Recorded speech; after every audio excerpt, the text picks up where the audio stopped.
ይችን ልጅ ግን እኔ በጣም አድንቄያታለሁ። ትዳሬን ቤቴን የፈለገም ነገር ቢሆን ትቼ አልወጣም። ቤቴ ቤቴ ነው፣ እንደፈለኩኝ መሆን ይችላለሁ እና ቤቴን አለቅም ስትል እኔ ደገፍኳት። አንደኛ በሱ ነገር ነው። በቃ ሴት ልጅ በትዳሯ እንደምትከበር እና ትዳሯን ማስከበር ለትዳሯ ምን ያክል መስዋዕት መክፈል እንዳለባት ብዙ ከሷ ተረድቻለሁ ማለት ነው። አንዳንድ ሰው ቢሆን ግን ከአቅሙ በላይ ሲሆን ጥሎት ነበር የሚወጣው። አንዳንዴ ደግሞ ሰው ዝም ብሎ የሚጨቃጨቅ የሚወራ ሰው ከሆነ በቃ እንደ ኖርማል ያድርገን ነው የምንተው ማለት ነው። አሰላሙ አለይኩም ወራህመቱላሂ ወበረካቱ። ውድና የተከበራችሁ ውድ የራህማ ቤተሰቦች እንዲሁም ክርስቲያን ወገኖች ሰላም ሰላም ብያለሁ። ሰላማችሁ ብዝዝት ትርፍርፍ ይበል፣ ለዓለም ይትረፍ። እንደተለመደው በአዲስ ቪዲዮ ከች ብዬላችኋለሁ። ላይክ፣ ሼር፣ ሰብስክራይብ ማድረጋችሁን ኮመንት ማድረጋችሁን እንዳትረሱ። ሀሳብ አስተያየት ካላችሁ ኮመንት ስር ደግሞ አስቀምጡልኝ። ኮመንትም ለምታደርጉና ለምታበረታቱኝ እጅግ አድርጌ ከልብ አመሰግናለሁ። እና ዛሬም ደግሞ መግቢያ ላይ እንደጠቀስኩት ልጅቷ ጀግና ናት። ተደነኳት ያልኳችሁ ሁለት ባለትዳሮች ይኖራሉ ማለት ነው። ሲኖሩ በማላቸው ሰው ይገባባቸዋል። በሚገባባቸው ሰዓት ትዳራቸው ድብልቅልቁ ነው የሚወጣው። ድብልቅልቁ ሲወጣ ደግሞ በቃ እንጃ ምንም እንደማይተዋወቅ ሰው አይኑ ይገባኛል። እንደዛ ነው የሚያደርገው። በጣም ነገራቶች ከአቅማችን በላይ ሲሆኑ አንድ አይደል ሁሉም ነገር ስጥልጥል ነው የሚያደርገው። በቃ ትዳር ምስቅልቅሉ ይወጣል። መጀመሪያ በፍቅር በደስታ በቃ የት ይደርሳል የተባለው ትዳር ደግሞ እንደዚህ በአጭር ሲቋጭ በጣም ነው የሚያስጠላው። ልጅቷም እሷም እኔ ከማግባቴ በፊት እናቴ የመከረችኝ ነገር አለ አለች። እናቶች ግን በጣም ጎበዞች፣ በጣም ጀግና እናቶች አሉ ማለት ነው። ምክንያቱም እነሱም ምን ያክል ለቤታቸው ለትዳራቸው መስዋዕት የከፈሉትን ሴት ልጆቻቸው አግብተው ሊወጡ ሲል በዚሁ መልክ ነው እነሱ ያለፉትን ነገር ሴት ልጅ ቤቷን ትዳሯን እንዴት በብልሃት መያዝ እንዳለባት ያስተምራሉ ማለት ነው። የፈለገም ነገር ቢመጣ ትዳርሽን ትተሽ አትውጪ፣ ቤትሽን ለቀሽ እንዳትወጪ። ትዳር ማለት ቀልድ አይደለም። ሮጦ እንደተገባበት ሳይሆን ሮጦ እንደሚወጣበት እንዳይመስልሽ። ሩጡ የሆነ ትዳር ቀልድ ሩጠን እንደገባንበት ሩጠን የምንወጣ ይመስለናል ማለት ነው ብዙዎቻችን። እንደዛ አይደለም። ብዙ ውጣ ውረድ አለው ማለት ነው። እና ትዳር ማለት ወላሂ የሆነ ቀልድ አድርገን እናየዋለን ማለት ነው። አንዳንዴ እኮ ባለማወቅ ብዙ ነገር እናሳልፋለን። ይሄ ነገር በእኔም ደርሶብኛል መጀመሪያ ጊዜ ማለት ነው። ግን ብዙ ነገር ያስተምራል። አልሐምዱሊላህ ያስተምራል። እንዴት ያስተምራል ካላችሁ የሆነ የመኖርን ተስፋ ካደረግን ነገም ትልቅ ቦታ ይደርሳለሁ፣ ህይወቴን አሻሼ ይኖራለሁ ካልን ካሰብንበት ያን ነገር ሁላ ሰው ያው እንደ ቤቱ እንጂ እንደ ጎረቤቱ እንደማይኖር አምኖና ወዶ ፈቅዶ ከገባበት ሁሉንም ነገር ካለፈው ትምህርት ህይወቱ ትምህርት ተምሮ ብዙ ዋጋን ብዙ መስዋዕትን ይከፍላል ማለት ነው። በህይወቱ የገባውንም ሰው ያስወጣና ያው መጀመሪያ በንግግር አለመግባባት ሊሆን ይችላል። ያንን በንግግር እንዲግባቡ ያለውን ነገር ደግሞ ሴት ልጅ ጎበዝ ከሆነች ትዳሯን እንትን ታድናለች ማለት ነው። ምክንያቱም ታድናለች ስላችሁ ብዙ ነገር ያኔ መጀመሪያ የምታረጋቸው ብዙ መጥፎ ነገር ሊኖር ይችላል። መጥፎ ነገር ሲላችሁ ከመጥፎ ጓደኛ እንውላለን። መጥፎ ጓደኛ ከዋለን መጥፎ ነገር ነው የሚያስተምረን። ጥሩ ጓደኛ ከዋለን ከጥሩ ጓደኛ ከዋለን ጥሩ ነገር ነው የሚያስተምረን ማለት ነው።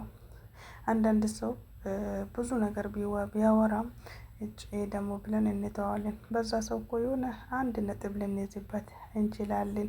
አንዳንድ ሰው ደግሞ ትዳርን ለማፋታት ሳይተኛ የሚያደርስ ስንቱ አለ። አላህ ይጠብቀን ከእንደዚህ አይነት ነገር ማለት ነው። የሰውን ትዳር ለመበጥበጥ የሰውን ህይወት ለመበጥበጥ ሆን ብሎ መነሳት ራሱ በጣም ከባድ ነው። ትዳር ሴትም ልጅ የምትከበረው የምታምረው ከትዳሯ ነው። የፈለገም ነገር ቢሆን ሁሉም ይወዳት፣ ሁሉም ያከብራት ሲኖራት በእጇ ሳታጣ የሰው ቤት አስሬ ከመራሮጥ ራሷን አስከብራ ደግሞ ትኖራለች ማለት ነው። ትዳር ለሌላቸው ሜቶቻችን አላህ ረጅም እድሜና ሳሌ የሆነውን ትዳር አላህ ይወፍቃችሁ። ላለንም እኛ አላህ ሳሌህ ያደርግልን፣ ልጆቻችንም ሀፊዝ አላህ ያደርግልን ማለት ነው። ወልዶ ከሚበላሹት ሳይሆን ከሚስተካከሉት ኡማውን ከሚያገለግሉ ልጆቻችን አላህ ያደርግልን ኢንሻአላህ።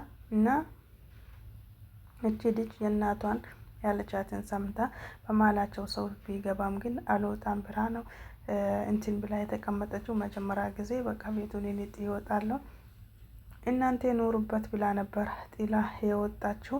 እንደምንም ብላ ተገኘች ማለት ነው። ነገሩ እየተባባሰ ነው የሄደው።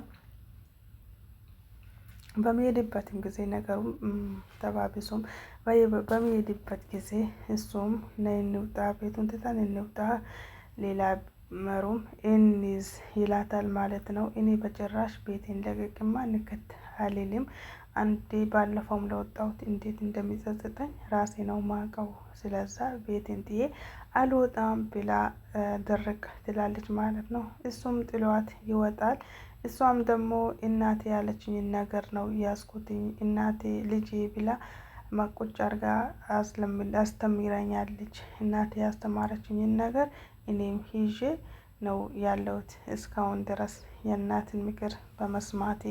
እና ትዳርን ማለት ቀላል ነገር አይደለም። ትዳር ሴት ልጅ ሁለተኛ ህይወቷ ትዳሯ ማለት ነው። ትዳር ያማረበት ሁሉም ነገር በረካ አለው። አንዳንድ ቤት ሁሉ ራህመት ሞልቶ ሁሉ ነገር ኖሮት ሰላም ፍቅር ያጣ ስንቷል። አልሐምዱሊላህ።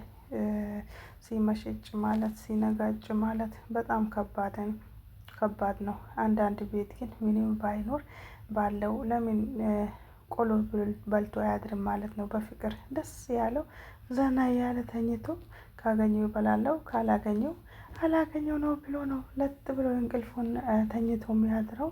አንዳንድ ሰው በቃ በሀሳብ በንዴት ራሱን እስከ መሰዋት ድረስ እስከ ማጥፋት ድረስ ይደርሳል ማለት ነው።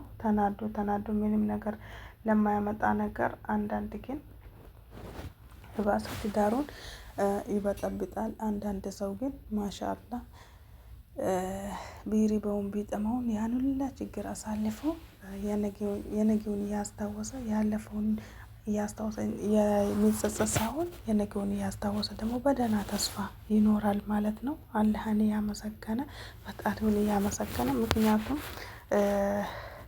ከችግር በኋላ ምቾት አለ ስለሚባል እና ኢንሻአላህ አለም የማያልፈው ነገር የለም። ሁሉም ነገር ያልፋል።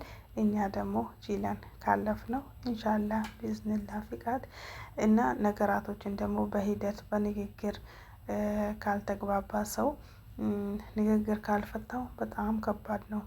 በተለይ በትዳር ሶስተኛ ወገን ይቅርታ መግባት ማለት በጣም በቃ ይስተካከልም ቢባል በምንም ታምር አይስተካከልም ማለት ነው። አንድ መስመሩን ሲተዋል፣ ሁለተኛ ደግሞ መስመሩ አይስተካከልም፣ ጊዜ ይፈጃል፣ ዋጋን ያስከፍላል ማለት ነው። ምክንያቱም አንቺ እንደዛ ያልሽኝ እንደዛ አልከኝ እየተባባለ መቼም የማይረሳ ቂም ሆድ ውስጥ ነው የሚቀመጠው ማለት ነው። አላህ ይጠብቀን ከእንደዚህ አይነት ወስዋስ ሰይጣን አላህ ይሰውረን ማለት ነው። እኔ እንጃ ብቻ ግን ከባድ ነው። አላህ ለባለ ትዳር ለሌላቸው ምሳሌ ሆነውን ይረዝቃቸው።